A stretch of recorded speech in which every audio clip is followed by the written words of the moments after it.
Yo, yo, yo, yo, yo, yo, yo, yo, yo. What's up, everybody? Welcome back to an episode of Kicking with the Crew. I am your boy, Leroy. Got my host, Trev, with me. What's up? Hope What's up, everybody's man? having a good weekend out there, man. Trev, how you doing tonight? Chilling, bro. Finally recovering from a little bit of sickness, dude, with all the weather changes back and forth. But Texas, we like to keep it nice and 50 degrees-ish right now, so it's not so bad right now. Yeah, sounds good. Sounds good. I'm getting a update right now from a little Facebook edit, but hopefully that comes through. But yeah, man. Let's jump right into it. The Colts have hired former Bengals defensive coordinator Lou Anarumo as the Colts' new defensive coordinator. Man, how we Hell feeling about yeah, it? hell yeah. I mean, first of all, I think it could have gone a lot worse, right? There were rumors about Wink Martindale. I don't think that would have been the move. We didn't have the personnel. Just several kind of rumors like bringing Eberflus back. Those options did not appeal to me at all. So when I heard Lou Anarumo was the likely pick and then ended up being the pick, I was like, you know what, we could really go somewhere with this. I mean, immediately as soon as the hire is made, people pull up all these stats and they say, well, last year that defense was shit. And they're right. Last year, since his defense was not good at all, or sorry, this year, since his defense was not good at all. But I think there is some context that comes with that as well. And I don't think that necessarily dooms the guy from the start, right? Cincinnati, as you know, they haven't kept all their great defensive players because they're paying the offense. Like that plays a factor in it. There's just a lot that comes with it, man. Injuries, everything. So yes, I understand that defense wasn't good last year. That's why he was out of a job and looking for one. But I think with the people we have and the people that I expect to bring to this team, overall, it's a pretty good hire, man. I'm at least happy with it, content with it, where I can look at it and feel optimistic moving forward. Like, he could really change some things for us. So yeah, I feel pretty good about it, man. How about you?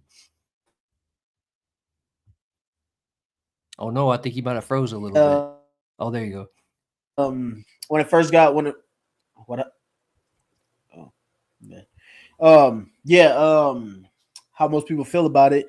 But when we got asked the question, it was pretty much was one or two guys were taken out, obviously being Robert Saleh, because that was pretty much everybody's defensive coordinator for most teams. And I believe there was one other choice who would be your top five, and Lou Anarumo was my number one. So I am ecstatic to have him. But again, this goes back to that little hope phase that we had that we were talking about before that we discussed. After Balor's presser, I was down here. It went up a little bit from being at the bottom, yeah. to now we getting up here, which is a little bit better. But at the end of the day, I still want to see what Ballard will do. So I'm ecstatic about this hire.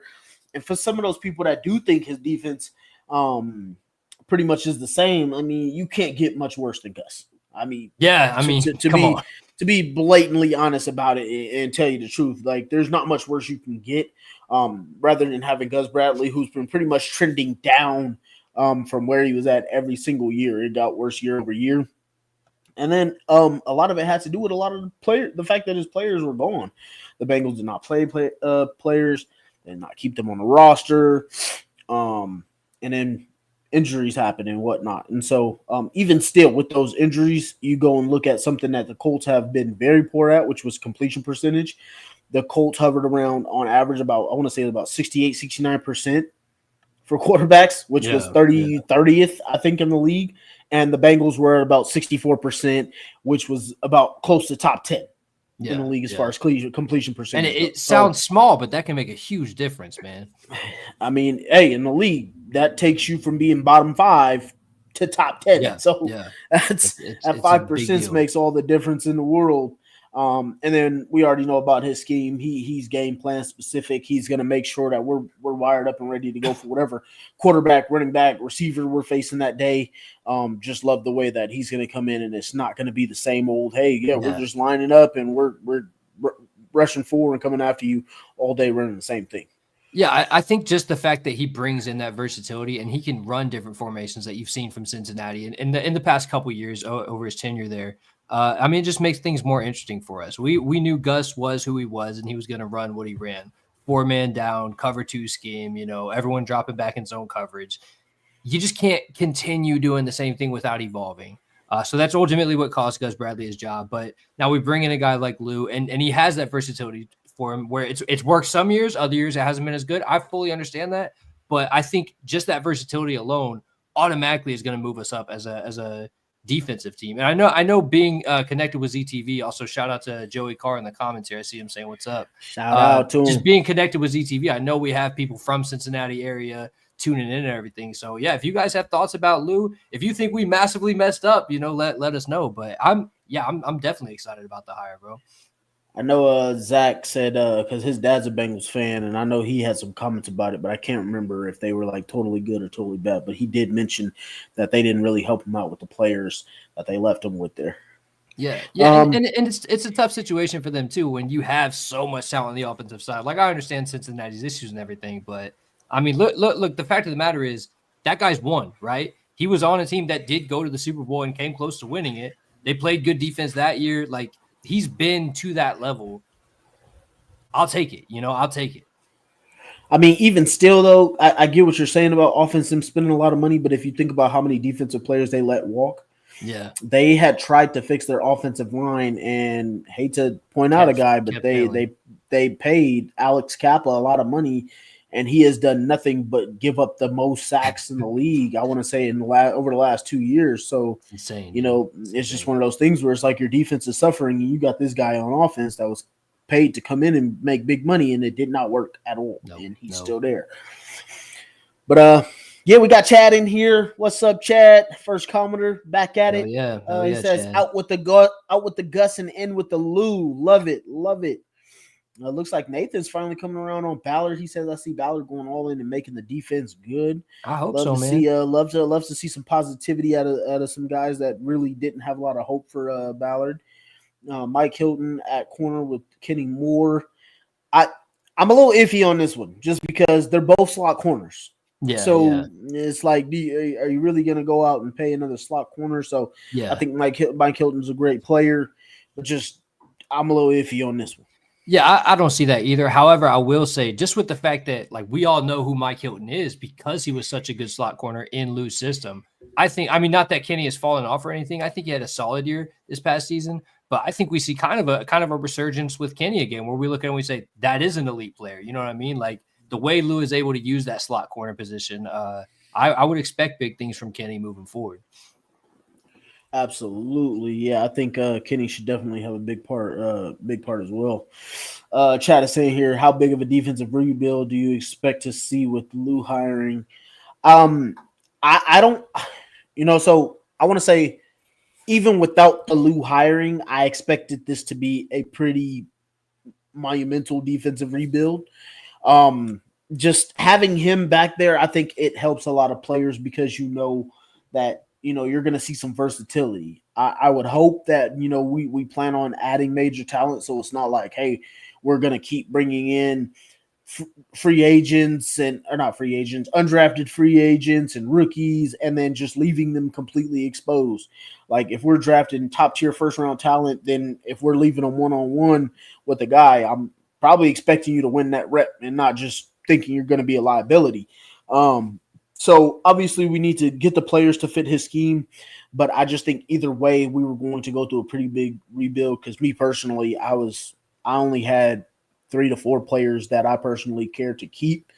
I've said multiple times during the season that the rest can go. Obviously I would have to add Zaire Franklin back to that mix just because of the fact that we just paid him. But even then I would still expect some competition for him too. Yeah, I look at it a little different. I agree with the sentiment fully as a fan, but I think what's going to happen, I don't know if I would call it a rebuild because I don't like in my opinion, when I see a rebuild, I think we're sending a lot of people away, and I don't think we're going to do that. I don't know yet. I'm still, see how it goes, but I don't see us making a ton of trades or a ton of cuts or anything of guys that are, known starters and everything like that. I do see us bringing in people. So I look at it as a retool or just bringing in that competition kind of thing. Very fair.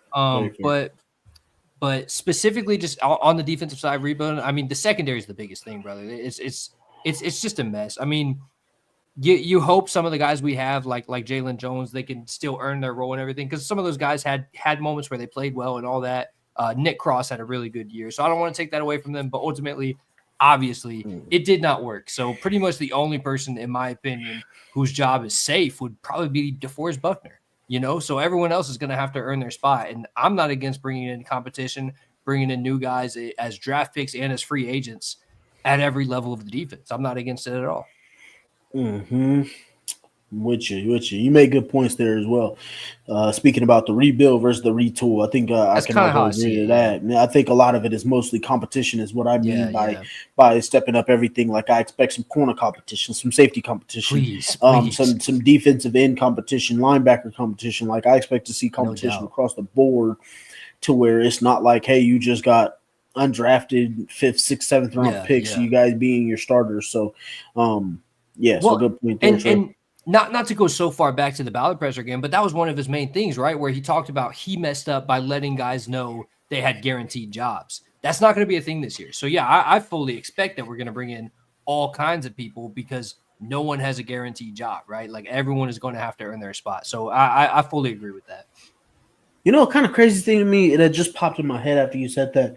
It's kind of crazy to think that people were handed a job, but remember, Julian Blackmon was kind of penciled in at strong safety. Mm-hmm.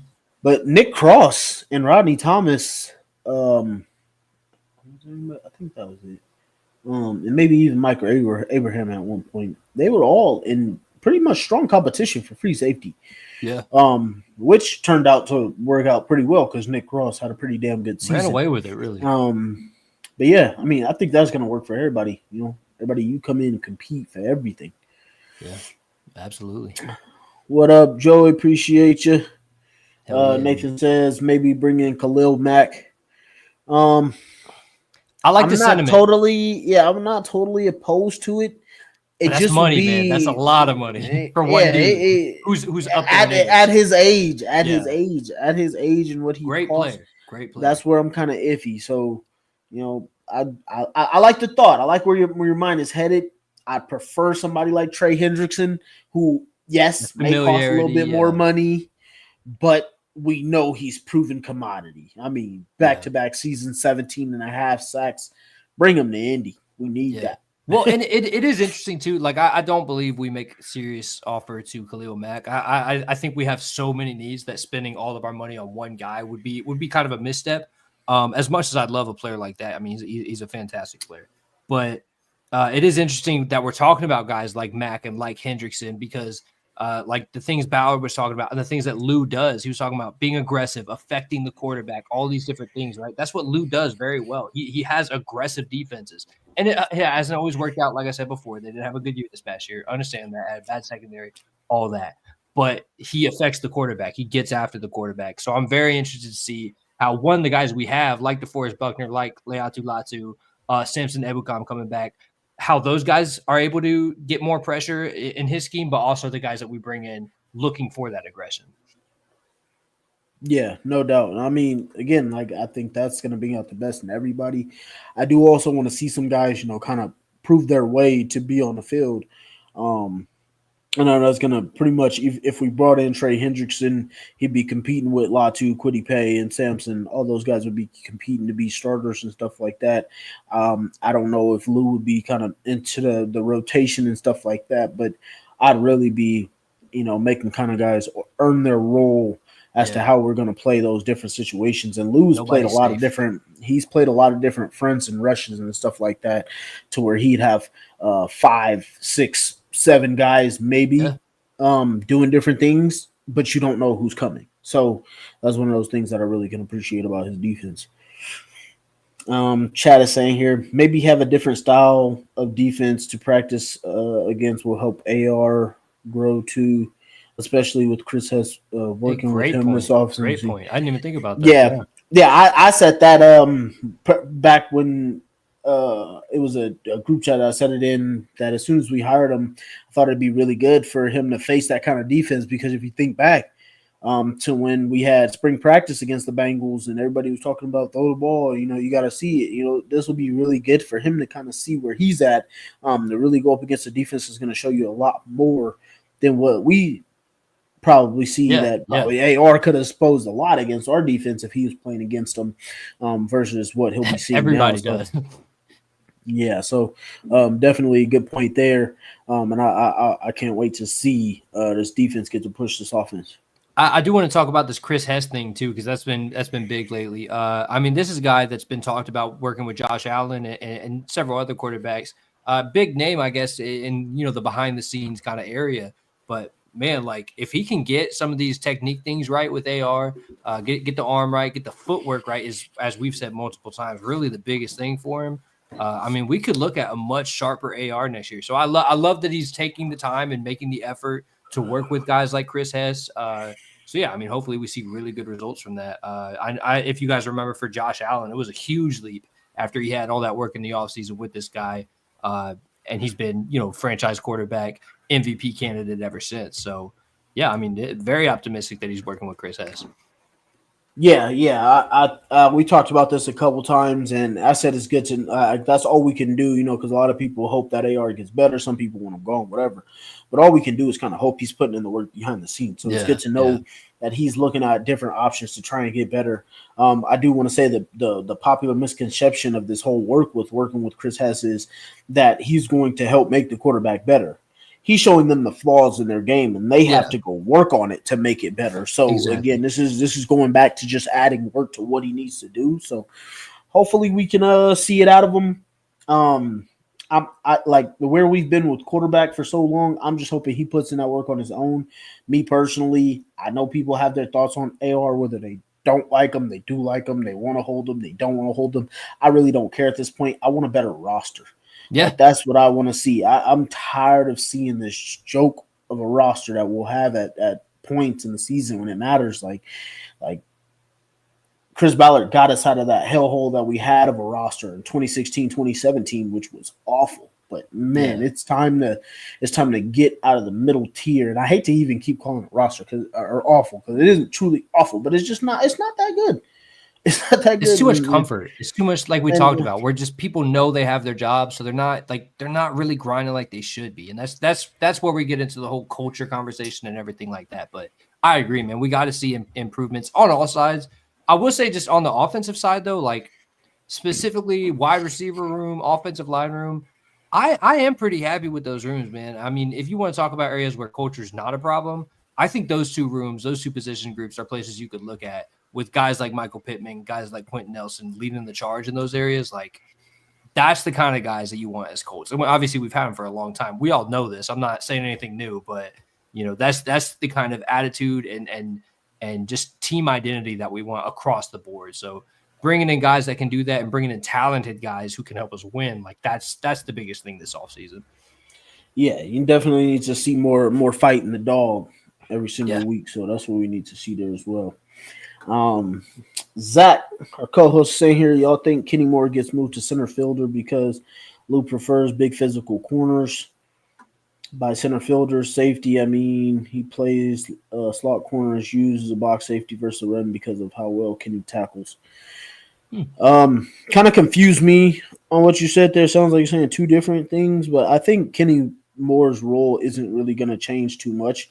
If I was thinking more of a center fielder, I'd be thinking of him more as a deep third and kind of just playing over whoever's on the outside and kind of helping cover whichever side or just play in the middle as a whole. I don't think Kenny has the speed to be able to do that. But I think he'll kind of continue to play the same way he has, kind of playing around that linebacker slot area, especially with how he tackles. I don't think we'll see him out on the edges or back in space too much. I think Gus just did that because of how bad we would play at corner sometimes. Yeah. So I think we'll see Kenny more near around the line of scrimmage and kind of covering those slot Doing what he does receivers. best, really. I Yeah. mean, I think if there's one guy on the defense who can expect that his role won't necessarily change, but he will have a better role, it's probably Kenny, right? Like I talked about a little bit earlier.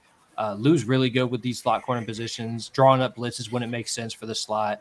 As we know, Mike Hilton's been a very high level nickel for a while now. And Kenny, he's just going to flourish in that role, I believe. Now, I do want to say, because you talked about Lou preferring big physical corners, a guy that has to earn it again, has to get back on the field. But Juju Brents fills that role if he can just fucking stay healthy, and just stay on the field, which has been a problem for 2 years now. That could be a very interesting thing because he fits that role. But again, that's a guy that has to earn it and get on the field. I'm bringing in more guys before I say we're relying on Juju Brents. But just your comment made me think about that because he's such a big dude at corner. Yeah, I was gonna say he don't fill no roles with me. I think he's like, He's got hey, I to need get to, back on the field. I need to see you. I need to see you. Yeah. Like, But if I he don't can, if he can. for him. I don't care about like. I mean, obviously he got to make it through camp, but I don't care what goes on in camp. Like, I need you to play multiple games, Yeah. stay healthy. Before I It was started just like we needed to see from AR. Like, we needed to see you play a few back-to-back multiple games in a row. Like Jelani Woods too.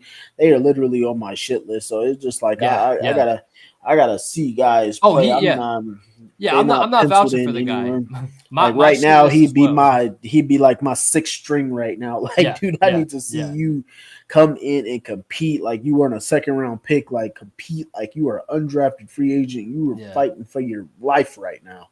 Yeah, I only bring it up because we're talking about big physical corners. I mean that no doubt. He's a large dude, right, for a corner. I think he definitely fits what but he's got to stay on the field. So, yeah. But I guess what I'm getting at really is like if there was a way for Juju to really prove himself and earn his way back to this roster, it might be with a guy like Luke. So if he can stay healthy and he can do what he's supposed to do, that could be something to watch out for. I hope so.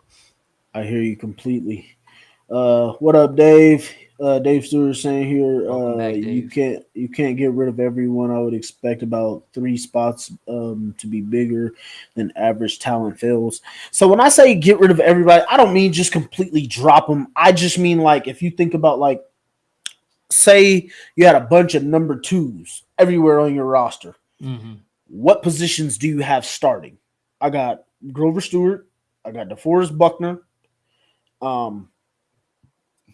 And that's it. And Zaire Franklin.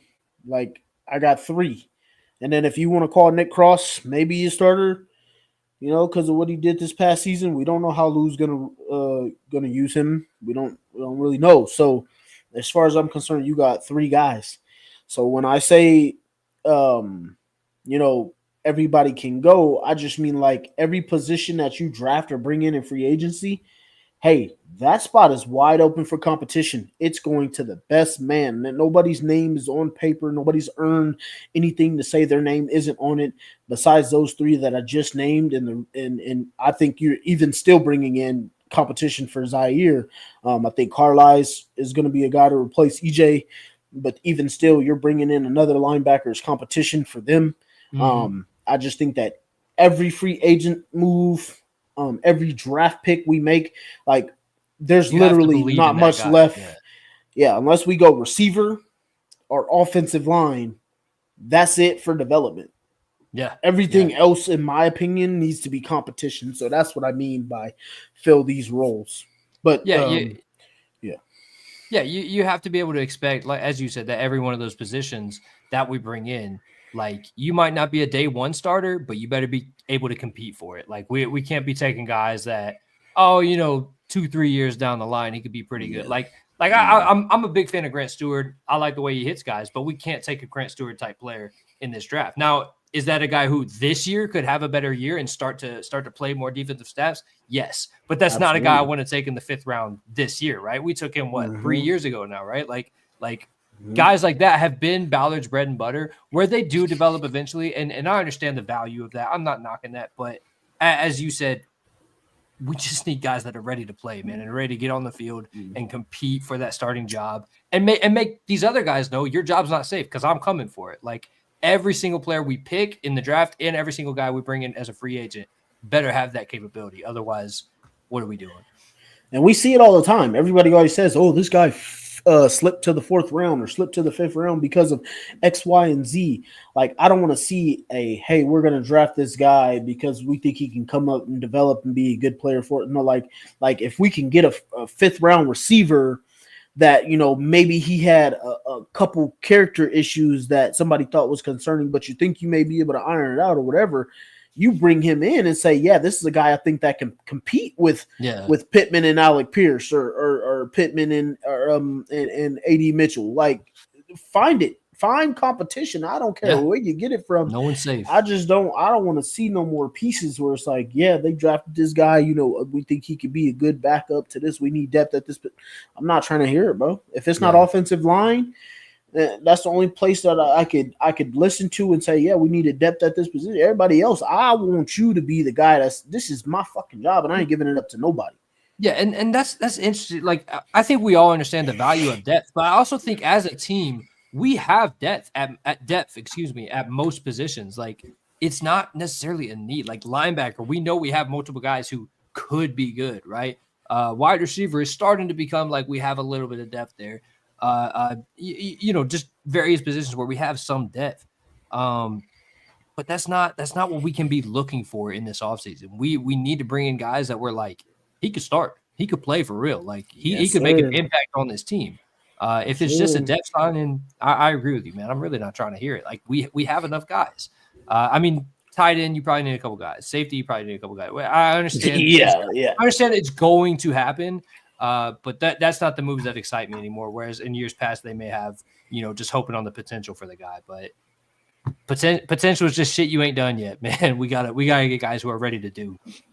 Yeah, I got 3 guys right now that I want as free agent competition starters to come in right now that's ready to compete for that day one starting job, and that's Trey Hendrickson, defensive end from the Cincinnati Bengals, Charvarius Ward, cornerback one for the San Francisco 49ers over the last few years, and then Ashton Davis. He's a safety from the New York Jets who pretty much kind of wheedled his way down the roster a little bit with how much talent that they've had there. But I think that's a guy that's going to come in and compete for a starting job. That's the kind of competition that I want to see. And if we draft a safety, albeit, it is. There's a couple good ones too. There's a couple good ones. Like I want to see the competition. I'm with you, Chad is saying here, IDK, after seeing the defense lay down in that New York game, yeah, I agree with you, man. Like I'm tired of seeing our defense be so terrible. One of the worst games I've watched, like beginning to end, bro. Just disgusting. Couldn't believe it. Chad is saying here, Carlton Davis. I'm out on Carlton Davis. I kind of thought maybe like I want to say about 3 years ago. I remember what was it? I'm pretty sure he ended up in Tennessee, and it was not good. Yeah. Kind of fell off. I'm not in on him no more. What about bringing in another vet QB to give AR competition?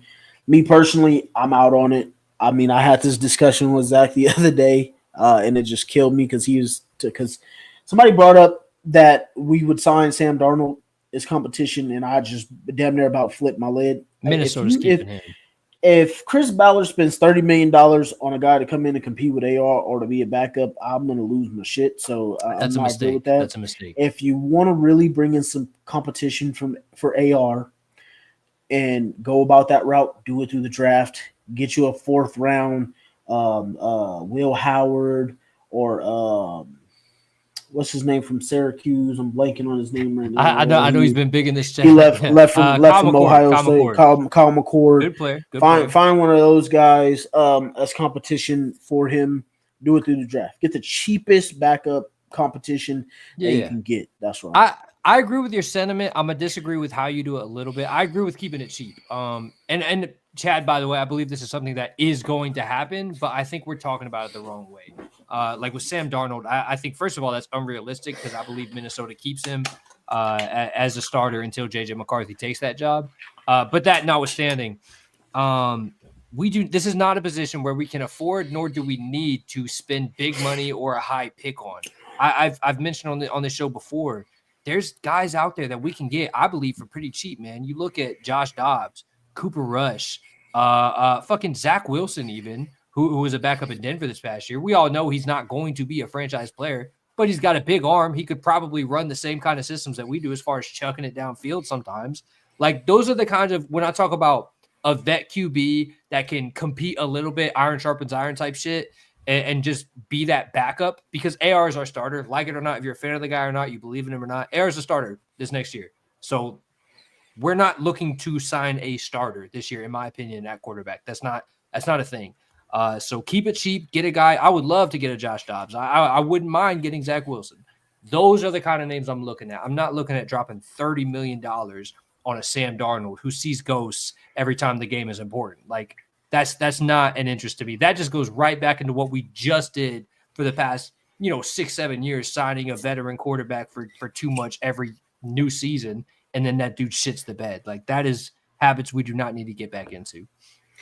Yeah, I mean, me personally, where I'm at with it is just like I kind of agree with Trev. Like I guess I'd be okay with it, but it's not like we got like 70, 80 million in cap space. Yeah, we got like 30, 40, maybe 50 million in cap. So I'm not trying to really waste it on a quarterback.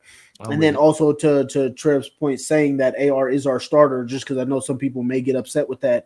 You drafted the guy 4th overall. We're seeing it out. We're seeing it out. Sink or swim with him. That's my only point. You ain't gotta like him. You ain't gotta love him. I'm just saying, don't hate him. Just see it through, and we see where it goes. Yeah. Zach, you gotta stop with this Danny Dimes stuff, man. Keep him out. He says, "Yeah, I'm out on Juju." Yeah, again, I'm saying put him at the bottom of the depth chart. Same here, Dave. Health with Woods too. Yeah. Put him at the bottom of the depth chart. Is Joseph Osai good? That's he was a linebacker in Cincy. Honestly, not of note. I don't really know much about him. I know he had like a call against him in a pretty important game, whether it was against the Chiefs or the Rams, whatever it was. But other than that, I haven't heard from the guy. So I don't watch the Bengals regularly. Maybe someone from Cincy can let us know if Joseph Asai is a good player, but not really high on my board personally. Yeah. Nathan is saying here maybe draft Starks at corner. This is one of the ifs I got about the guy, man. A lot of people call him a safety. A lot of people call him a corner. I believe he's a safety. I have been having him rise up my boards. I've been telling you guys I'm gonna keep checking out the tape. I think dude he's a pretty phenomenal player. I cannot deny it. I thought it was more some Georgia popularity. I see other guys that just poke out on film a little bit better. Like they got a linebacker and a defensive end over there that I think he even plays linebacker and defensive end, one of their players. But I just think that some guys, kind of go a little bit more crazy than him. But it's hard to deny his talent. But if I were to pick him, I would want him at safety personally. But I don't want that pick at 15. Yeah, I go back and forth on it, man. 14. I go back and forth on it. I fully agree with what you're saying. I do think what's interesting about Starks is his versatility. I think he can play as a corner, but I also have him as a safety. I would have him taking that Julian Blackman role and playing there. But he is a versatile player, very talented player. He started for Georgia for a reason, which is not easy to do on defense. They're traditionally always very great players. Malachi Starks, if I disagree with you a little bit, just because if that is the pick at 14, personally, I'm cool with it. It's not my favorite pick. But I'd be that's just what I meant. I'd be okay with it. I believe Xavier Watts is the best safety in the draft. If we should take a safety, I believe, and Xavier Watts would be that guy I'd take in the second round. But yeah, like I said, man, if it starts at 14, I'm not mad at it. I think that guy has all the talent in the world, and he could be a really good player. So if he does that in Indianapolis, I'm cool with it, man. Yeah, I mean, if we're talking about the 14th overall pick, the three people that I want or I'd be okay with going is Tyler Warren. I'm with you. Abdul Carter and Will Johnson. Those are my three. Those are my absolutes, like must have at 14. So I'm hoping one of those guys can get to 14. If they do not, then I can't be totally mad at Ballard, the pick that he makes, as long as he doesn't go tackle. I know some people have tried to convince me I'm not with it there on tackle personally at that pick. But those are my three.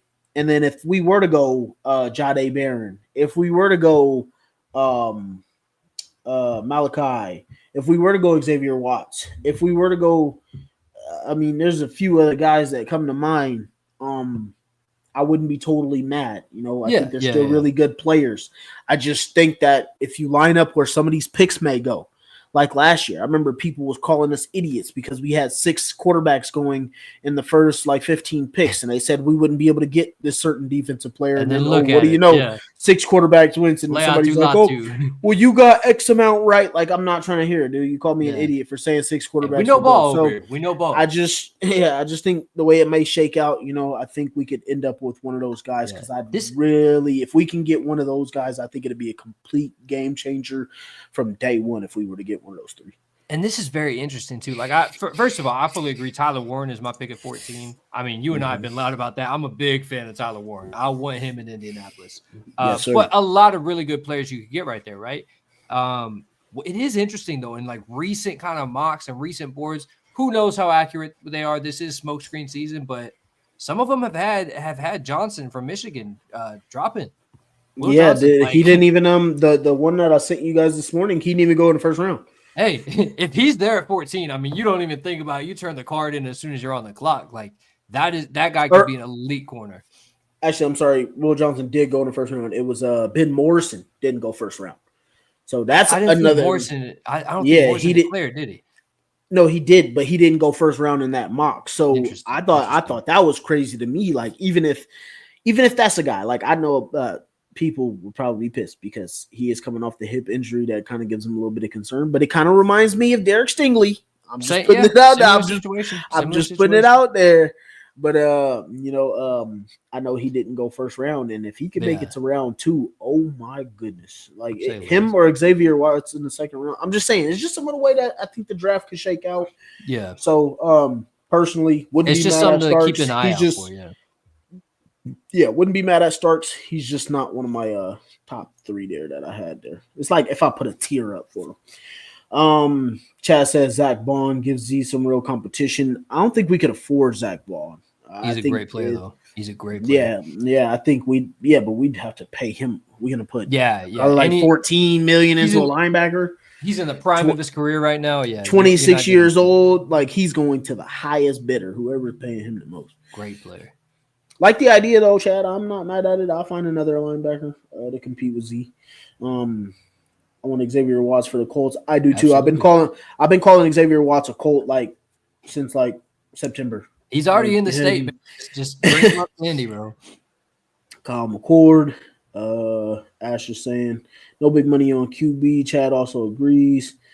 Absolutely not. Absolutely not. Marco Wilson. Keep him away from my team until he apologizes for what he did to my Florida Gators. Keep him single-handedly won a game for LSU. Let's go. And cursed us. And cursed us since. Cursed us. Hey, I'm a big Marco Wilson fan. I'll tell you what. Nathan Command says replace Blackman with a cheap deal. I wouldn't do it. I don't want to do any more cheap deals unless it's a rookie at that position. Like we were just talking about. Like if you drafted Starks and that's your 14th overall pick, and you say he's coming in to replace Blackman, then boom, I'm good for it. Cool. You go first round talent. I don't want to sign someone. I don't want us to go out and go get third string save. Like I wouldn't want us to just go get Ashton Davis from the Jets that I just told you guys about and say he's penciled in or a starter. I don't want to make that move, but make more additionally to it. Like he's not straight either. Like you got to add. Yeah, exactly. Ash is asking, is Will Johnson the cornerback from Michigan? Yes, that is him. I think he is legit. Kobe Robinson, what's up, Kobe? Saying, as a dog fan, my bias screams Starks is the next great NFL safety, but dude has so much confidence in his abilities to be aggressive that he takes himself out of the play a lot and gives up some big plays, shaking my head. And I have seen that quite a few times. And like I said, I think the dude's talent, his talent is like you said, it's extraordinary. And that's a lot of times that you have problems with NFL players, especially quarterbacks, is when you see it a lot. But I just think that if he can, one of the 3 things that Coach Anarumo has said a lot was he wants to be a smart, fast, disciplined defense. So he's got 2. He just got to be more disciplined. But like I said, he's not my top tier guy. But if we were to draft him, I'd be like, we locked up a position. I'd feel totally comfortable about it. Yeah, and I'll say too, just as far as the aggressive bit, like we need guys that are overly aggressive at this point. I feel like we have too many players that are a little too lax, a little too on the back foot and reactive to things. So I've said before, I would rather a guy who, if you get burnt because he's being aggressive, he's trying to make a play, and he ends up just being overly aggressive and takes himself out, as Kobe is saying. I understand that's bad. However, I would rather have that than a guy who's playing it too safe, not trying to make a play and just trying to look good or what have you, right? Like just trying to make the safe play and still get burnt. I'm sick of that shit. We've seen that the entire time Gus Bradley, and to some extent Eberflus was here as well. So I'm over it, man. If you tell me the only problem with the guy is that he's over aggressive, he's a Colt, man. I want him. I sign him up. As long as he ain't getting hella penalties, we can't do that. Yeah. We also there's another player that got Andrew Makuba from Texas. He's one of the guys that I really would like as a Colt because of the way he plays. He's a little undersized now. He's 190 pounds playing safety, but dude, he reminds me of Bob Sanders when he's coming to kill. He don't care what size you is.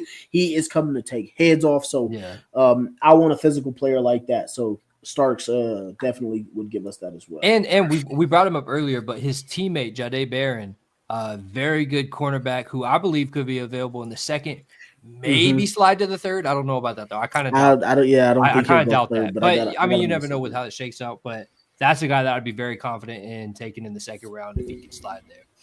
Absolutely. Dave Stewart saying here when Ballard started, the roster was dismal.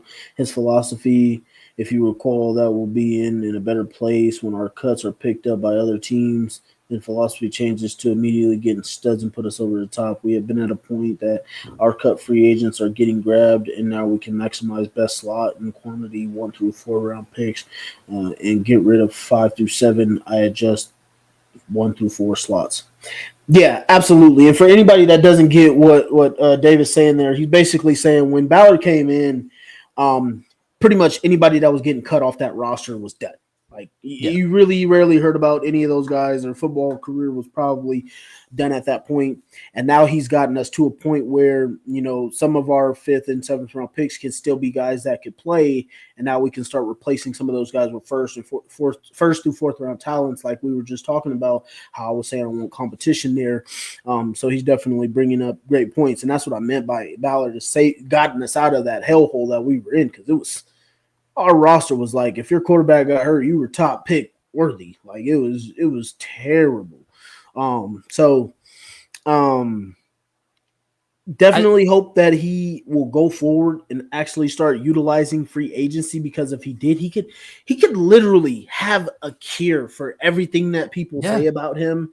I would call him the bargain bin guy, only get the cheap. Like people are already mad because he signed the undrafted guy, a receiver, to a future contract. And I'm like, I mean, that's free agency hasn't even opened yet. Can we let him get to March and see what he does first? Yeah, hold on. So yeah, completely agree that we got to be able to maximize these first through 4th round picks.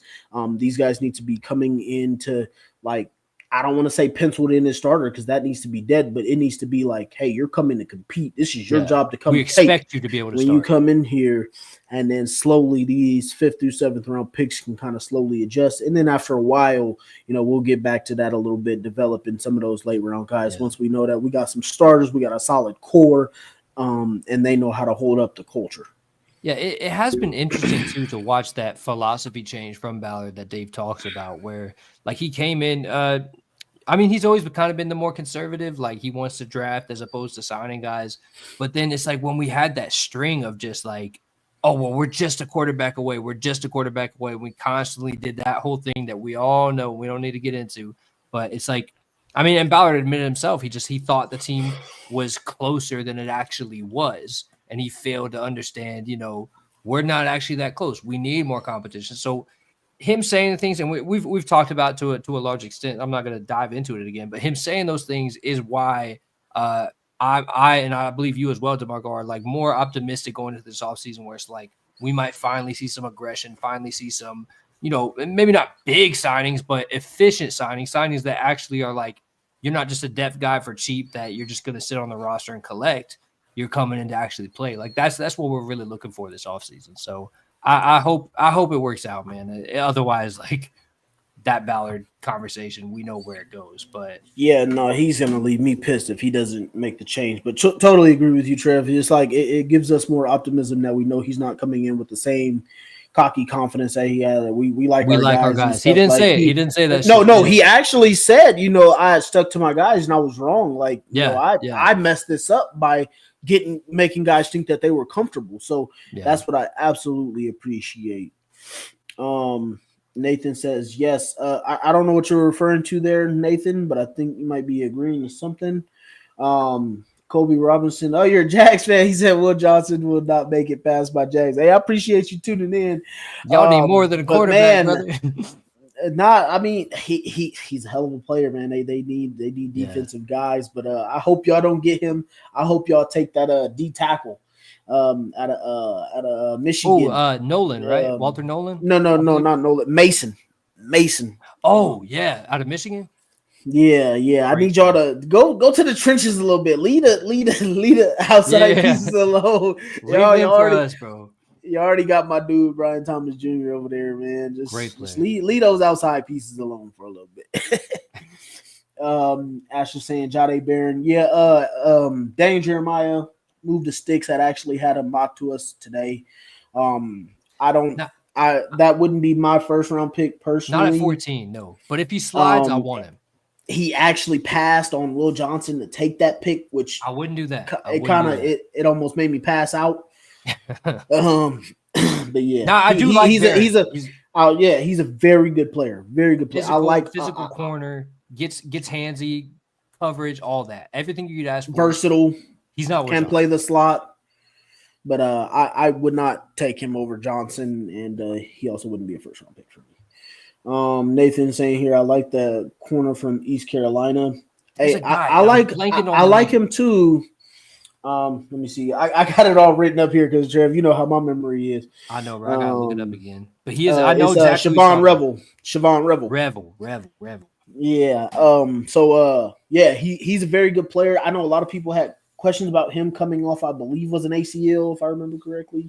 He had the injury. So you know how injuries will go over. If Ballard pick a player that has pre-existing injury history, that ain't gonna go over too well. But a lot of people are big fans of that kid out of East Carolina. Well, and this is a guy too that if we're talking about players sliding, I could see this guy sliding given the injury history, given the fact that he played for a smaller school. Like this is a guy who may potentially be available later on. Maybe mid-late second round if you trade back. I don't know. Talking about third round, I don't want to sound stupid and say he might slide that far. I don't know, but he's a talented player. He could slide because of those conditions. So that's someone to look out for. I mean, this draft is really. I mean, it's got some real decent talent in it to where I think we can even get some real good guys later on. So. And you got to think as well, just on top of that, like we're going to watch that whole – you see it every draft where there's a run on positions. And I think this draft, you'll see a run on running back where teams just start taking running backs, and that pushes other players who probably should have went earlier further back, right? So you look at some of these really good cornerbacks, really good DNs, what have you. They might push further back if we start to see a run on a certain position where teams are like, I need to get my guy at this position, what have you. So that could be something interesting to look out for where we might get – I mean, similar to last year where there's a run quarterback and everything, and we get Leatu Latu, who should have been gone before that. So, yeah, it could play out really well for us. For sure. Yeah, I think that could be defensive end if I'm looking where I got people. I'm thinking.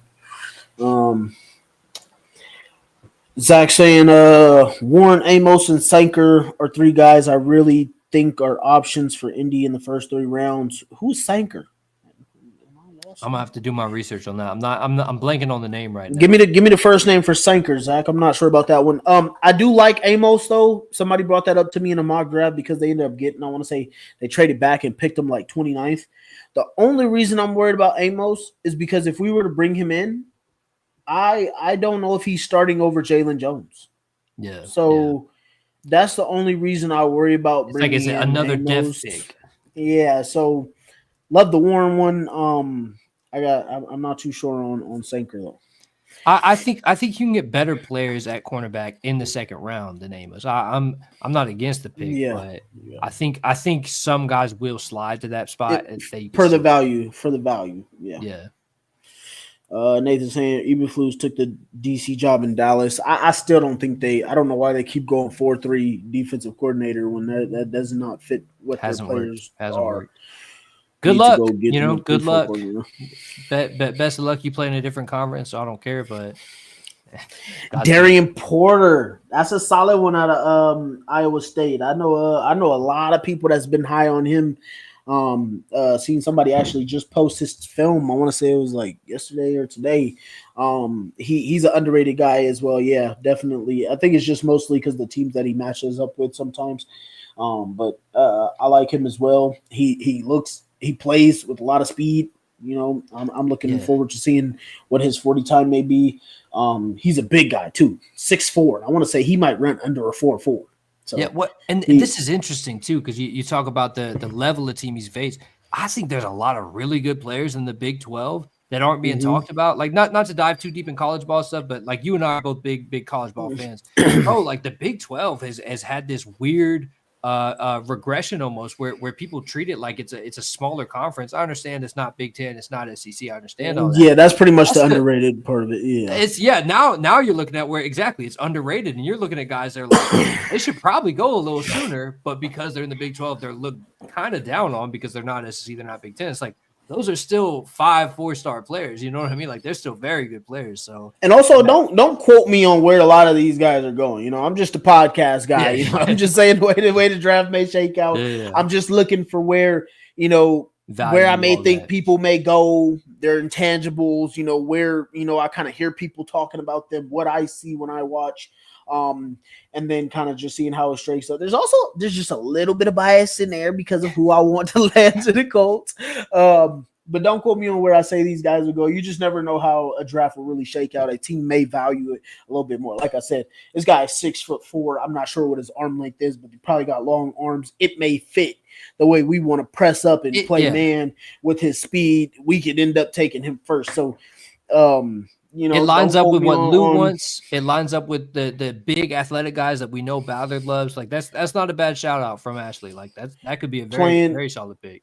Playing zone, being able to match some man, and then not getting beat deep and giving up explosives because we know Shane hates getting beat with explosives. So, me too. Ash is saying here, would you guys re-sign Jacoby Brissett or just keep Bean as a backup? If you're asking about those two specifically, I would go Bean because it's cheaper. I'm not trying to spend money on Jacoby Brissett. I don't have any hate for the guy, but I mean he's over 30. I love the guy. He hasn't played that well. We know what he did in 2019 and when he was forced to be the starter. I always appreciate that, but I mean, come on. Wish he would have never got hurt because he was balling that year. We had a squad. Yeah. When he was 5-2 and he got hurt, he was balling. I will always give him credit. Man.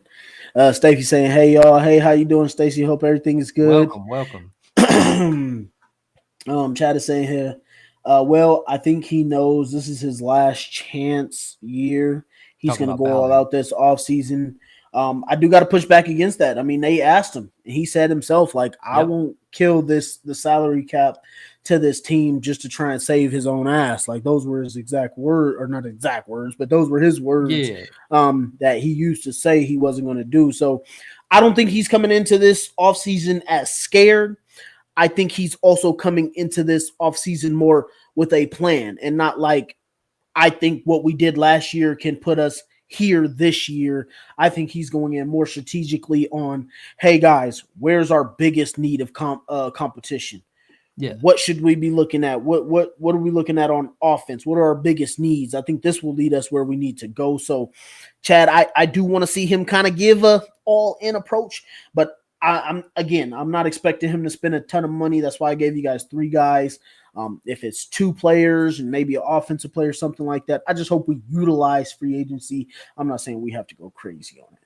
Yeah, and I really respected his answer about that too, where he's like, I'm not gonna burn this franchise down. I have too much respect for that to try to go all in just to save my own skin. But also for what it's worth, folks, like if y'all hadn't seen it or had missed it, or if you're just wondering about that whole Ballard presser, because that was a big deal a couple weeks ago. We covered it on the show. I want to say 2 weeks ago. We had an episode just dedicated to the Ballard presser. So if you're wondering about stuff about Yeah, that Ballard was me. specifically, yeah, go back and check that out, man. I thought that was a good episode. Kobe saying here we need secondary. I'm sick of it. Nah, I Y'all hear need you, man. nothing. Y'all need nothing. Don't worry about it. I hear you, man. But Y'all need damn, to man, stay don't. bad, bro. I got a boy in one of my group chats on Twitter. He's a Jags fan, and every time he name a player, I'm like, why? Every time I say something, thinking of somebody, you name the player. Yeah. Y'all Jags fans need to quit thinking like me. But nah, that's funny though. Said draft is super deep. The O line and D line has first and second round talents going forth and later. Yeah, completely agree with you there, Kobe. Jack said Jonas Sanker, hard hitting safety from Virginia. I'm gonna check him out. I didn't I watch any Virginia games this year. I've been kind of listing everybody out in top 12s. I don't have them in my top 12, so that's probably why I didn't get the name. It's a lot of people that I can get to and can't get to. But I'll add that list and Hey, add that name to the list and kind of check that out because if you tell me he smacks people, man, I'm interested. I'll look out for him. We need some physicality Yeah. for sure. Such a bad tackling team last year, bro. I can't stand it. Ash Or this year, saying, sorry. Do you think Tennessee will draft Cam Ward? I mean, I tell those guys in the group chat every single year. I hope they take a kicker in the first round. That's what I tell them. So, I'm not sure who they go with. Me personally, if I had the number one overall pick, I love Shador Sanders. That would be my number one overall pick. But then, if you do make that pick, you have to immediately get to work on that offensive line, just because he's gonna need it. But I'm not sure. I would go. This may be an unpopular opinion, but I am glad that Tennessee has the number one pick and needs a QB in this draft. Because I'm personally, I'm not a big believer in any of the QBs as far as being franchise-changing QBs. I think Shador has a very high ceiling. I think Cam Ward has a very high ceiling. I think both of those guys can be great quarterbacks. I don't think they step in and do what Jaden Daniels or Bo Nix did this season. I don't think either of those guys are on that level. You know what I mean? So I just don't know, man. I'm perfectly fine with Tennessee taking either one of those guys. It doesn't really stress me out much. But just my opinion, yeah, I think Cam Ward's probably the number one pick. But they could go either way, and they're like neck and neck to me, 1A, 1B. If you want a quarterback, for sure. Nathan is saying here Denzel Burke from Ohio State. I got him up there. I got him in the middle of the pack in my corners. Not at 14. I mean, no. Out of my top 12, I got him like in the middle of the pack around there. Yeah, I haven't completely sorted things out, but that's kind of where I have him right now. What do you think? Third, fourth round, maybe? I'm thinking third. Yeah. If he gets to fourth, it probably just goes to how loaded this draft is. But I don't know if he would fit, kind of what we're gonna do. But I do kind of like, his versatility as well. They played a lot of different stuff over there at Ohio State. So I from what I've seen on tape, I don't know if his speed kind of matches what I want. I'm a big speed guy. If you got speed, I want speed. I love burners, speed. Man. So I don't necessarily think he plays all that fast, but I'd have him around third, fourth round. Welcome, Damon. What do you think? What up, Damon? Appreciate you hopping in, dog. What's good with y'all? So, were we talking about Denzel Burke? Yeah, man.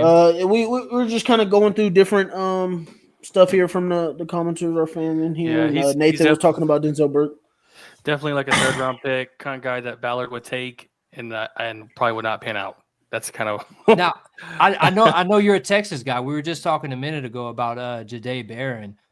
Then we kind of agree. Like, I don't know if he's at 14 to pick, but if that's a dude that could slide to the second round, I'd love a player like Jahdae Barron, man. I agree.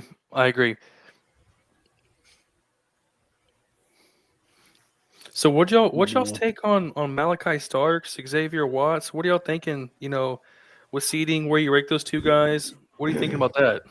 Yeah, we talked about it a little earlier. I mean, I won't speak for DeMarco. I think we agreed though, where Xavier Watts is my personal number one. But I don't think he's going to go that high. So I think that is a guy that you could probably slide to the second and be able to get him. But either one, man, either one. If we get either one of those players, I'm not mad at it. They're both very talented safeties. Yeah, I see that the latest mock had us taking. Who is that we're talking about this morning, DeMarco? It had us skipping on Jahdae edge. Barron. Yeah, so it was Barron. It had us passing on Will Johnson. That's what it was. Yeah, that's the mistake to me. If Johnson's there, I think you got to take him. Yeah, 100%. Yeah, I thought that was insane. I had to tag Daniel Jeremiah in that one. Yeah. I need answers. Hold on a minute. I need answers. Yeah, Damon, as for me, I just like, I like Malachi Stark's talent. I think he's a phenomenal player. I don't know. I just think that other players on his team kind of popped more than he did. I found a couple more just watching it. But if we were to take him at 14, I would completely understand why, due to his versatility and his talent. And I would not be mad if it was somebody like, we picked him and it's like, all right, this is probably going to be our penciled in starter just because of his ability. But we do got to coach him out of a few things that just you see on film, trying to make plays that aren't necessarily there for him to make. I mean, you expect that with rookies too. That ain't no thing. Well, he a college vet right now, so that's where I know. That's why I don't expect him. But as for me, I feel like safety is a position that usually translate pretty well their rookie season. You're not getting thrown, especially over the last couple seasons. Yeah, you're not getting thrown to a lot of those one-on-one matchups. I mean, kind of able to play center field a lot and come downhill if you need to. So we just talked about that, Trev. So yeah, that's what I think. Yeah, I'm with you, absolutely. Man. I wouldn't be mad at it. Personally, it'd be more of a dream for me if we took Tyler Warren and then got Xavier Watts in the second round. That'd be my dream right there. Me too. I think all ours. But I bring in the bell. Give me Tyler Warren, bro. I would not be mad if we took Starks and then went and got a guy like Harold Fannin, something like that. Yeah, wouldn't be mad at it. Not against it. I'm trying to look up this guy that Zach was talking about, Jordan Sankey, but it's saying he threw for almost 1,600 yards and 33 touchdowns. So the dude played quarterback and then went to safety. What the hell? Dave Stewart said going all in doesn't guarantee anything. I felt like Houston went all in this year and it didn't work out. I don't know if I mean missing on O-line though. I mean, yeah. I mean, that's one thing. That's one thing. Knock on wood, that we don't necessarily have to go all in. We've had a pretty solid O-line, except for that 2022 year, whatever. But that's one thing that we don't necessarily have to worry about. Where Houston, as you said, they failed to address it, and look what happened. CJ is just under duress the whole season. Yeah, and I mean, Colts fans, you should be relieved that they let go of Bobby Slovic, because I felt like always schemed us up really well. I felt like offensively. No, I wanted them to keep him. Why? You didn't think he was that good? I thought he was a good quarterback. Bro, CJ was getting his ass kicked. I mean, yeah, well, that's the O-line. Oh no, my bad. You said Slowick. I was thinking. I was thinking the O-line coach. My bad. Oh, no, keep him. Yeah. My bad, David. But I'm glad they let Slowick go. Well, Slovic, they said the biggest complaint with him was a lot of his play design, passing wise, was slow developing over the middle deep routes, right, or comeback routes, and that was like partially why balls would get thrown way too early or be thrown late, and he was under a lot of duress, was because he was taking time for these plays to develop. But I mean, we had zero pass rush for some of the year, and G League corners, so those slow developing routes were fairly open. It worked on us really well. But I mean, it's a fair criticism, but I thought Slowick was a good coordinator. I'm not against them letting him walk. I'm glad. Get him out of here. Same. I agree. It's so weird. I mean, this league is, as we've found out week to week, so it's crazy to think that someone could be a top hiring candidate for a head coaching job and the next year be sent packing. They don't love you. Yeah, they don't love you. Better take that job when you get a chance. all the people, we talked about this in the group chat, folks, but all the people, Detroit fans were very upset with Ben Johnson, which I understand. He signed with their division rival and everything. But as we're saying, man, they love you one day, they hate you the next. Like, you got to take the job and take the money while you can as a coach in this league. Like they'll make you the scapegoat for anything, man. What's y'all's take on the Jacksonville and Buccaneers situation? That's Very interesting. That is Very a interesting. weird number. The dude's a compulsive liar. One complete compulsive liar. Oh, I'm sorry. Khan or the or Ball? No, he's talking about Liam Cohen's situation. Liam Cohen. Basically saying like, oh yeah, Jags ain't gonna fire their general manager, so I'm about to come back down to Tampa. Y'all got me a raise. Then he's getting ready to get on the flight. His kid gets sick. Next thing you know, Jags are like, oh, we just fired our general manager over here, Trent Baalke. Hey, why don't you come on back? Coach, there was a change in the plans. Sorry I didn't get back to you sooner. My kid was sick, but the Jags just fired this guy that I hated, and they are also giving me the job. So I mean, it's ridiculous. He did not make the wrong decision. Let me just say that. For his career, no one is going to sit here and say, hey, you should not have done that. It was it was done. He just got the biggest. He was soon to be the highest paid offensive coordinator in the league. I think he just signed the extension. They were planning on trying to make him I want to say they were trying to give him the same amount of money that who was it? God damn it. It was an offensive coordinator that just took a job in the offseason. They said we were going to try and give you this kind of money, which was basically supposed to be Ben Johnson type money, be like $15 million to be a coordinator. And then you got to take that money. Bottom line with the whole situation is there is at least one franchise that is ran worse than us, and that's Jacksonville. Now they're gonna beat us in Duval, we all know, but they're poorly ran. I mean, that's a joke of a situation, bro. But hey, I'm glad it's happening in our division. Yeah, going back to this, Dave, to Damon's point, I think it was definitely he took a lot of blame for what that offensive line couldn't do. That offensive line was absolutely terrible. It was hot garbage. Then CJ Stroud started seeing the rush, and he wasn't necessarily playing like himself. So yeah, I mean, I don't even like I said, I don't believe in the whole go all in philosophy, because then that just means you're putting all your chips into one basket. Yeah, and if people start getting hurt. Yeah, people start getting hurt. Guess what? Your basket dies. Like, look at Detroit. You know, like they could have had a chance, but their defense was not it, and so all their chips was banked in on offense, and it just didn't work out. As for the situation with the Jacksonville Jaguars, I mean, me personally, I don't care, dude. I'm tired of people shifting blame when it goes from one side. The NFL is a dog-eat-dog world. Guess what? When a coach gets fired for no reason, who says anything? Oh, nope, we fired him. Yeah. When a player gets traded for no reason, they traded him. When the GM gets let go, we let him go. When a GM comes out or when words come out, hey, yeah, my son didn't like this player on Madden, so we didn't want to trade for him no more. Like, nobody bats an eye, and it's just like it is what it is, dude. It's these owners, man. Do what you gotta do. And if they hate you down in Jacksonville, tell them, hey, or in Tampa, put them on the schedule and let's battle it out on the field and make it do what it do. Yeah. Personally, that's just how I feel. I could care too less about it. I mean, we had the whole situation where Jim Irsay poops in McDaniel's toilet, and he saves us from hell. So I mean, like I just feel like things work the way they supposed to. That's just how I feel. That's a great point. That's a great point. They says, where are you and the other guy that's where the other guy at who always on camera with y'all? We got two guys. So I think you mean Zach. I'm guessing Zach right now because Matt hasn't been for a little bit. Yeah, he's sick today. And then Matt is doing work out there way across the planet, so he's a little otherwise engaged. Yeah, he's busy. And then he said Pete Carroll to Vegas. I thought the hire was questionable just because of how old he is. I think he's a really good coach. Interesting. But the Raiders always seem to stink things up, and everybody wants to sit there and ride Brady's coattails and say, oh, Brady did this, Brady did that. Yeah.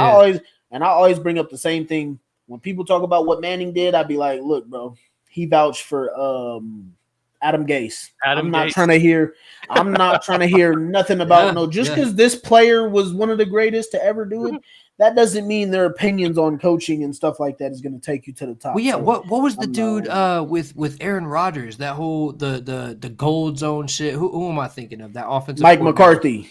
McCarthy, the gold zone. Not him, but the That guy, The oh one my from God. Denver head coach, Denver Yes, old I'm head blanking coach. on it now. Before Sean Payton. What was it? He was a Nathaniel horrible- Hackett. Nathaniel Hackett. Hackett, thank you.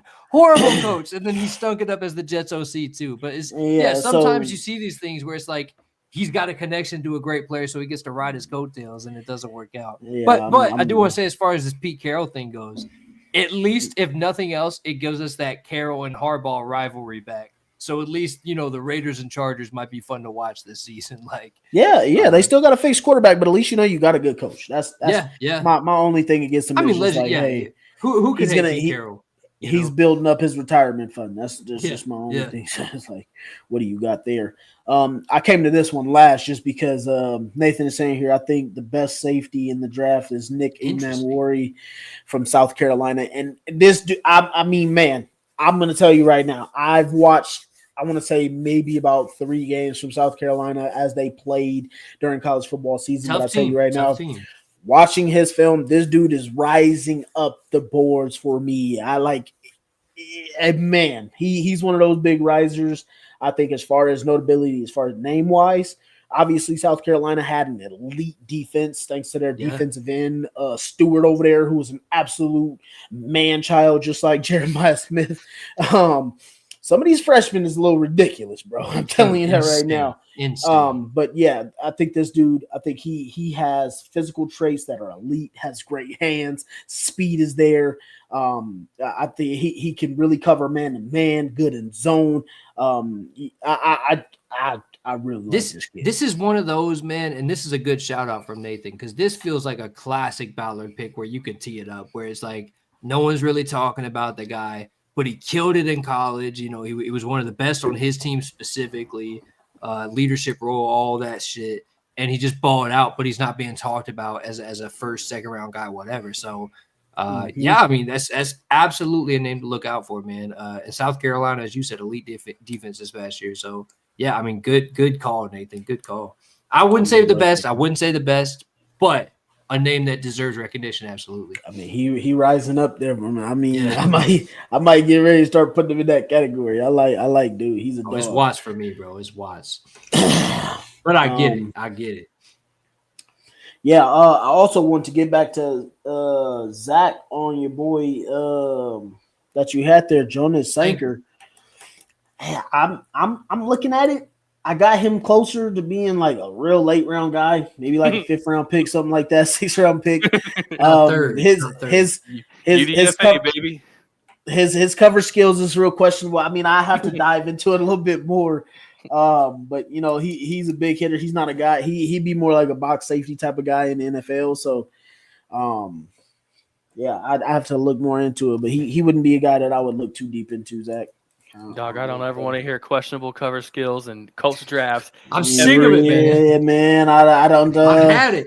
I don't know, man. I don't ever want to hear questionable cover skills again, bro. Now, I was thinking about this before the show. I'd like to get y'all's thoughts on it. Who is a guy who is already on the roster who hasn't really played or hasn't really seen a ton of time, or maybe just hasn't popped, that you guys might think could be not so much an addition, but an addition in the fact that he performs in Lou's role, whereas he didn't get time or didn't play well in Gus's role? What do y'all think about that? I mean, you gotta say your guy who you named earlier, Stewart, Grant Stewart. Mm-hmm. That's a big one. I was also going to go Carlisle. I know that's Jalen Carlisle. Well, yeah, I already had him penciled in as the replacement for Speed, but I just think Carlisle's he plays with his hair on fire. Like he plays with the intensity. Like he plays like he's trying to take somebody's job. He's fighting for his life. And that's the shit we need. That's why I bring it up. I don't know if it was Nick Saban who said it, but it was one coach that said it. He said, man, you got 2 types of dogs in college or like players you want to look after in college. Sometimes for certain positions, and Deion Sanders also said it to a different extent.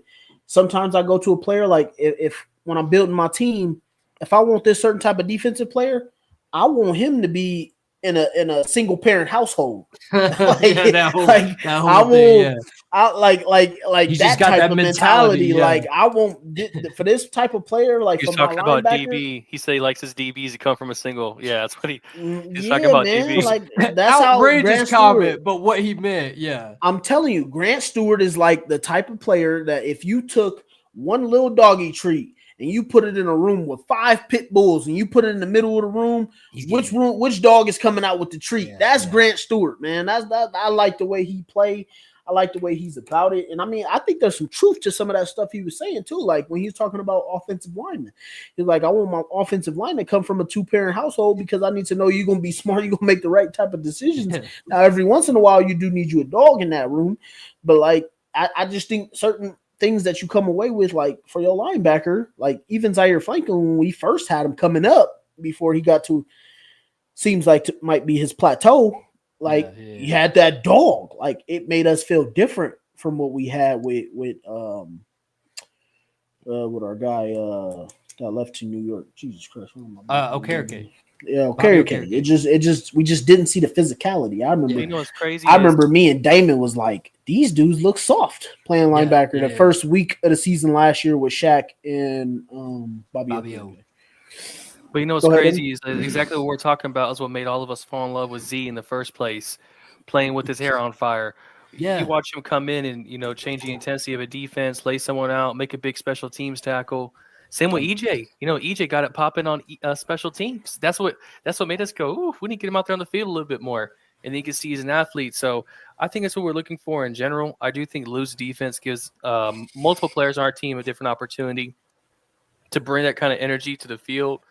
I'm excited to see what fronts he's going to play. And remind me, what scheme is he? What's his base scheme? I think just multiple, man. I don't know his base for Lou. Is it cover 2, cover 3? It's a base cover 3, and then you see him plays. He plays off of it. Yeah, that's how it's not like Gus where you know exactly what he's running 90% of the time. I think I had the picture of it, but then I think I deleted it, and I want to say he played the most variances of coverages pretty much in the league. Like if you look through his cover 1, cover 2, cover 3, cover 4, cover 6, he's throwing the book at like all of that, he literally had top 10 in variances through the league of what he does to be multiple. So Damon, I do want to say I think it is a base cover 3, but it's not like he's not running that all day. Yeah, he varies so much where it's like, yes, that might be his what you want to call a base, but he has so much versatility to it. Like this is the biggest thing that I wanted in a defensive coordinator, where I don't want to say I didn't care, but I wasn't super concerned who the name was or who the guy was. It's, can you bring more? Because that's what it takes to win in this game is disguise coverage, disguise blitzes. You don't know who's coming. You don't know what's doing what. If you can make a quarterback have to really sit there and think every play and run through it, you're going to win the games that we watch us lose, where we lose to backup quarterbacks. We lose to fucking rookie quarterbacks because we let them get comfortable and we let them pick us apart. With a guy like Lou, I think we're less susceptible to that. I think he's going to constantly suffocate these guys, confuse them, make them guess what's happening. And then, then you have the picks that we don't get anymore, the strip sacks, the pressure, all these things that we used to have all the time with guys like Shaq Leonard, and we haven't had the last couple of years. So that's really what I'm looking forward to with Lou. I also want to say we went complete opposite from what you see is what you're going to get. I want to say we played like 95, 96% of the time. Whatever we're showing pre-snap is exactly what we're playing. Lou Anarumo was damn near almost the opposite. He brings, again, another complete different variances in fronts, whether it's 4, 5, 6 or 7-man fronts. So a lot of the times it will be just a 4-man rush, but you don't know who's coming. So I think that's another thing that just it makes it really nice for us to finally be able to force quarterbacks to hold on to the ball. And if DeForest Buckner is healthy throughout the entire season, we can see this guy go for a career year, which would be crazy. Considering how good he's been too. Yeah. That's exactly what I meant. I agree. Dave Stewart saying here, anyone who we like needs to be off the charts athletically because Ballard puts that as his defining tiebreaker. Yeah. And absolutely. That's another reason that I really love Nick Emmanwori. I think who was it? Malachi Starks would slip into that category as well. So I could see that definitely being something. I think Watts isn't as athletically as inclined as those two, but I think where he makes up for it is his smarts. Dude, his instincts are just crazy. Now, I do want to say, though, just about this point, I hope that's not all we're considering anymore, because we've seen that miss a couple times. We think about a guy like Juju. Not a couple. Who's a freak athlete. A lot of times. You're right. A lot of times. A guy like Juju who's a freak athlete can't even see the fucking field. A.D. Mitchell, freak athlete, but then now he's like, the whole business. Can't even see the field. Like that. Can't even see the field. Jelani Woods, a freak athlete, can't even see the field. Like that type of shit, man, it drives me up a fucking wall. Choosing Kwity Paye over Gregory Rousseau. Yeah, man. So it's like, yes, I fully understand the importance of athleticism. I know that's a trait we look for, and I think that's a very important trait. I'm not against it. But I hope we're not still in an era where it's the end all be all, where it's just because he's a freak athlete, we take him. He's got to be good at football too. I think he is pointing back to what Ballard lays his hat on, because it's not like we can expect some differences out of him, but a zebra don't change his stripes overnight. So it's just we'll kind of see if he can kind of lay away from that and kind of listen to some more opinions. But like we said, we got a different voice in that room. Yeah, we got a different voice in that room. So hopefully that's somebody that he's a little bit more inclined to listen to as far as what would be his trait or reason for picking a guy. He also did point out, I love the fact that he said it, like he's over the good guys. That was the thing that was big for me. I almost cheered up a little bit. Like he ain't got to just be the good guy. I'm over the good guys. Yeah, like man. So get some dogs in the room, man. I want some football players. Well, he's like, and then we've addressed it doesn't necessarily matter if they're overly nice or whatever. Yeah. As long as you don't get in trouble when you play football. Get you in the goddamn building. Yeah, but we've addressed it before, where it's like that was literally a core focus of our team from the moment Frank Reich was signed, and then even into the Steichen era here. And then you look at the shit like Isaiah Rodgers, he's suspended for a year. The whole Zaire Franklin, EJ Speed character issue concerns, what have you. Like there's been the whole fighting thing with I'm blanking on the damn names now, but the dudes that got cut, like. Because they were fighting at practice and shit. Isaiah McKenzie and yes, thank you, Isaiah McKenzie and them. What was that, by the way? Did we ever get the true story about what legitimately happened with him? I didn't care once they were cut. No, honestly. And Isaiah McKenzie keeps saying stop tagging him and asking him about it. Supposedly it was like over like I don't want to say a chicken or something like that, but it was over something stupid. Something stupid. A chicken? You have guys. Yeah, I don't know, bro. A piece of chicken. I can't. No, not a piece of chicken. I think it was like live chicken or something. I don't know. It was like something. I can't remember what the hell happened. But my whole point on it is like we had this literal core focus of bringing in nice guys, and then we still have these fucking character issues. So it's like, what is the point of bringing in all these quote unquote nice guys if we still have character issues? Fuck it, man. 100%. Get good football players in here, and then we'll build the locker room from there. We have the leadership with guys like Quentin Nelson, guys like Michael Pittman, DeForest Buckner, what have you. Lean on that, and the locker room will correct itself. We don't have to look for high. I'm not saying take Kyron Lacy, even though that was my guy at LSU. Like you can't do that. You can't do that. I understand. You need guys who are going to make it to the field. Yeah. What about K-Shot Booty? No. Hey, he's actually been getting better. No, he did say some shit after the game. I think he said something about him being wide open or something like that. He always thinks man, don't even get me started on Booty. He always thinks he's better than he is. But yeah, I mean, I'm just saying, I agree to Trev's point. Like, get you somebody that like they punch somebody in the face over not being right. Yeah, I'm with it. Chad is saying here, do you think Cooter has more play calling role this season, or you think Shane keeps the reins? I wish Zach was here. He could probably give you a different opinion on this because he does think that Shane needs to give up the play calling. Me personally, I think Shane will keep the reins. Just my opinion. I don't think there'll be any change. That's also a big reason we hired Shane in the first place. I don't think that ever goes away. I really don't. As long as Shane Steichen is the head coach of this team, I think he calls the plays. Just go back and think about how long it took Frank to give up play calling and what the circumstances and he were. Wasn't. Yeah. It was like his job on the line to pretty much give up the play calling, and then he fired the guy after. I do want to say too, like I don't want to dive deep in the weeds on this, but I do want to say there is a difference. I understand sometimes Shane falls into like the same shit we saw from Reich, where we're like, "What the fuck is he doing, man?" But I feel like the so often the scripted plays and the scripted drives we would go decently well, and then it's like once we got into the weeds of the game, that's when you'd see Shane kind of make questionable decisions, questionable calls, forget to run the ball, what have you. So, is Shane a perfect play caller? By no means, by no means. But I do think he gets a little. I understand the criticism. I think it's a little heavy sometimes because like the scripted shit is where you see, okay, he might be an offensive mastermind. He's just got to get better at that game management shit. That's more of the issue to me than necessarily play calling. Tony Brown, that was his name. Oh, I felt bad for that dude too, because we put that dude at outside receiver. He gets cooked, and then he get cut. Like that was messed up, man. Sorry we did about that it, dude dirty, yeah. but I mean, jeez. But yeah, that's a perfect point, and I agree completely with Trev, and I think that also goes back into self-scouting, and think that that'll be a perfect piece for us to have for Shane going against Lou Anarumo, who whooped his ass the last time we were over there in Cincinnati, Great and we point. had Great point. Minshew going against Ooh, him, that was a bad and game. they tore us up, man.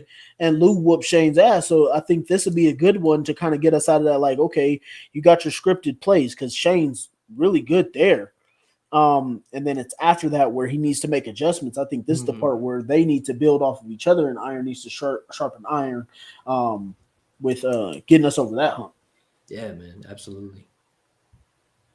Man, you're like, I was already happy about this Lou hire, and this episode has just continued to just the points people have been making, and you as well. Like I'm feeling even better about the Lou hire. I'll tell you I'm what. telling you, man. That's why, like, when like even some people like they try and point out and say, "Oh, well, you hired a DC who just got fired and he may be worse." I'm like, bro, it does not get much worse than Gus Bradley. Like, bro, this is bottom three. Like, I don't care what Lou did. Like, even if you come in and you can switch your coverage, oh my.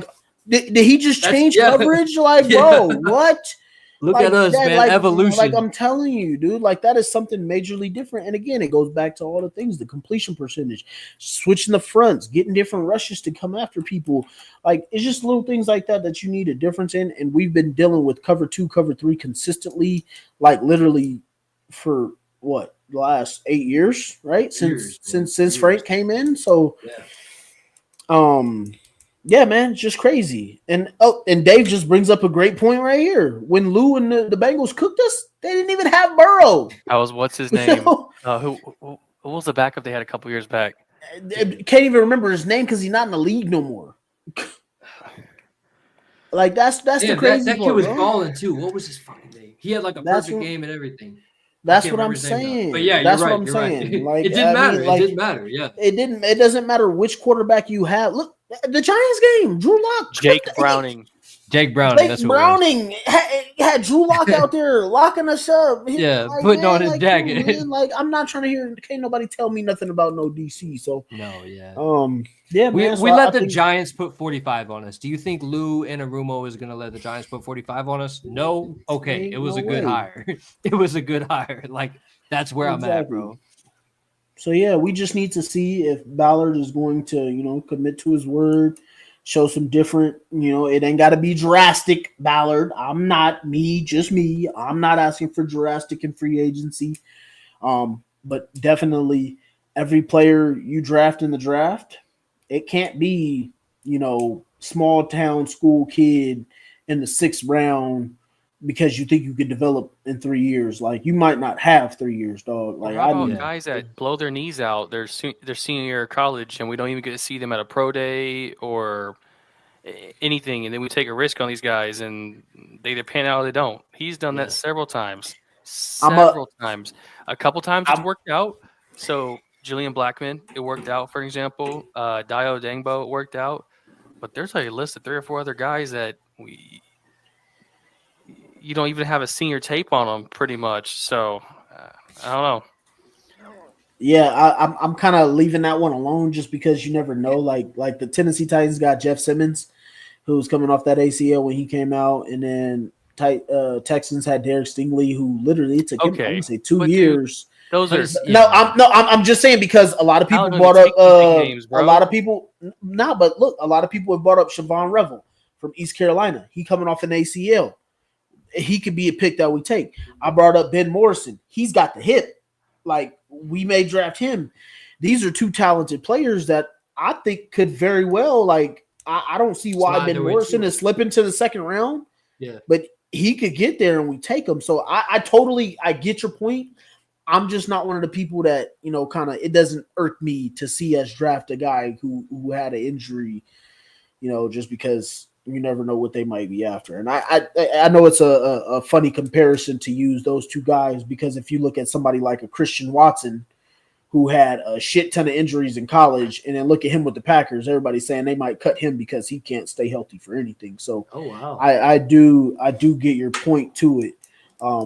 But I'm just not one of the people like injury knock isn't a thing for me personally.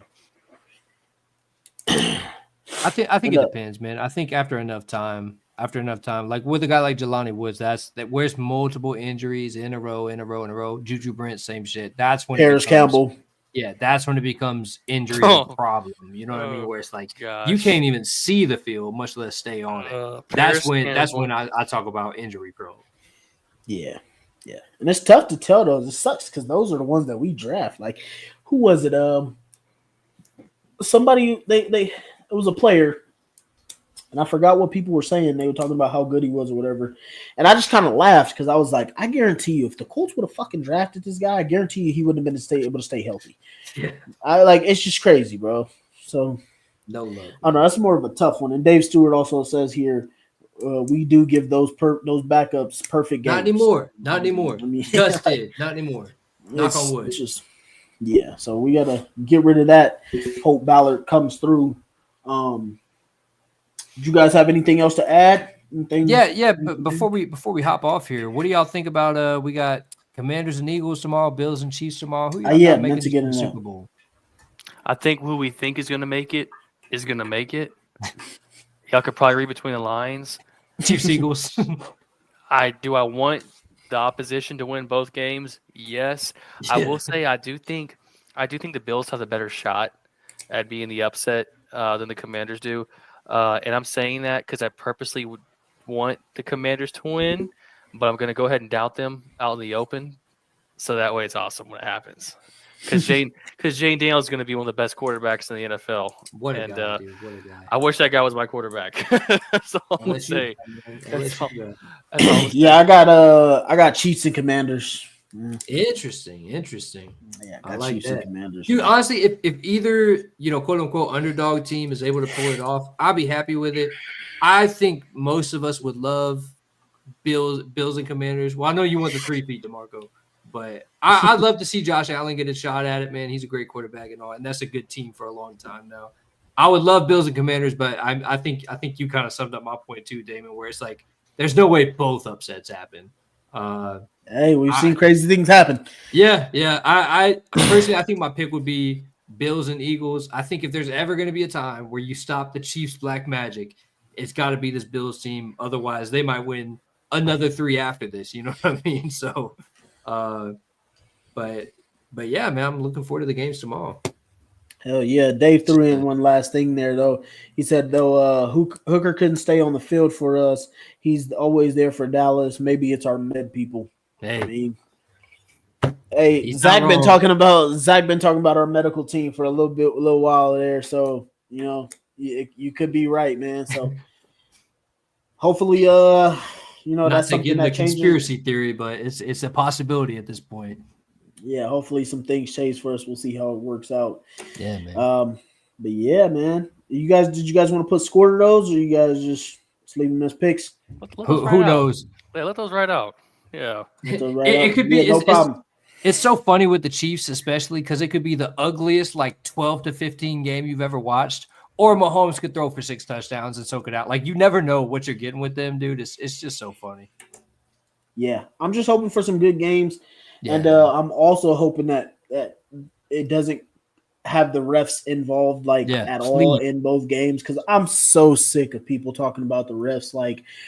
I get refs getting away. Me personally, I don't care for calls. I don't want to hear about calls. Like that's why I don't talk to you guys too much about calls. Where It's was just all like, this? look, Where was all this crazy referee stuff? Whenever Tom Brady would, Oh, it was still there. It bro, was still dude, there. bro. hey, my buddy calls me. He goes, "Do you remember whenever your defense would luckily get a stop on third down, and there was like a 5-second window where you're holding your breath in your chest, like, is there a flag? Is there a flag? Is there a flag? No, there's not.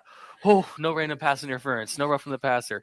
These people must have never watched Tom Brady play I'm because telling you, this isn't even scratching the surface of what it's I have seen as a Colts fan." it's funny because I got two of my homies. They always come at me and be like, "Oh, DeMarco's a Chiefs fan. He wants the Chiefs to win." And I'm like, "Bro, I just don't care for calls." And like they brought up the play where Mahomes slides and the Texan defenders hit each other or whatever, and they're like, "Oh, that was a penalty. It was about to be a punt after." And I was like, "See, this is where you guys make up shit. It was going to be 2nd down and 7.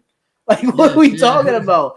And then I pull up another clip showing the AFC Championship game, and literally almost everybody is rooting for the Chiefs because the Patriots are cheaters and da da da. And I'm like, And bro, now you guys just just pick you guys just pick somebody to lose because you're tired of seeing them win. I mean, there have certainly been quite a handful of like questionable calls at questionable times that usually favor the Chiefs. I understand that, but I'm not going to sit here and say, "Oh, it's rigged for the Chiefs." I don't believe in that.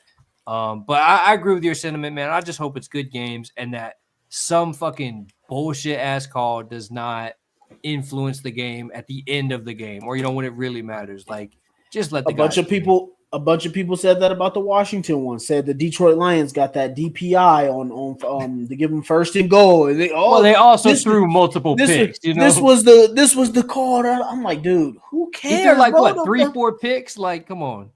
Like the refs are gonna make calls. It's a part of the game. Like, so if they get a penalty, or is the refs just supposed to hold their flag? Like, That's half the time too. It's like, I can't believe they called that in that moment. Well, was it a penalty? Is it the rule or not? Is it exactly? Now there's been a couple that I agree with where I'm like, all right, that's a little bullshit. I think everyone can see. No, that. I would like you guys have been in there with me when I say, hey, it's bullshit. I hate that call. Yeah, but I don't sit there and keep. But when it's actual penalty, like, bro, that's the penalty. Like, the ref has to throw a flag. What do you want him to do? Yeah, so but that's it. I just games, bro. Absolutely. Dave said, "Let's go KC. Living in Buffalo, these clown fans can't have them win." I've noticed a lot of Bills fans are crybabies. I hate to say it. They I don't get too much into it, but yeah. Chad is saying can't wait to be saying that in the championship game again. I know, right? Where's our call at? Because the Patriots, they didn't call them for us. They didn't call all those holdings and PIs that they had on Marvin Harrison. Mm-hmm. I just want to see a championship game again, bro, or a playoff game. Fuck's sake. Yeah. What's up, Max? Cole said, welcome in. He said illegal contact was against the Colts on 3rd down, a lot against the Pats. Illegal contact penalty because of the Colts and Pats, in my opinion, after Peyton had all those INTs in the end zone. They got a lot of free chicken, bro. I was going to say, they made up a rule for Josh Allen, too. Like, what was it? When the Patriots beat the Chiefs in that 2018 game, they went into overtime, or maybe that was 2018 when they went into overtime and beat the Chiefs. They didn't change the rule then. But then when Patrick Mahomes beat Josh Allen and the Chiefs beat them, they came back, and now both teams need to possess the ball. So that's why I hate it. Like, they're gonna create calls for anybody, every player, every great player, just like the tuck rule. I absolutely hate Tom Brady for the tuck rule. That is the one flag I do complain about. No matter what, I don't care who it is. They be like, "Oh, his hand was going forward, bro. This is not a pass. I don't care what you're doing, dog. That is a fumble." But that's the one rule that I do hate. Dave says it's not old time hockey where the whistle goes away the last 5 minutes. Thanks, bro. Yeah, I mean, you just got to face the facts and face the rules. But appreciate all of you guys for coming in. Glad Damon was able to hop in with us. Appreciate you popping in here for us. Hopefully we can keep getting you guys some info. Luckily, we still got a little bit of football left. We know it will get slow.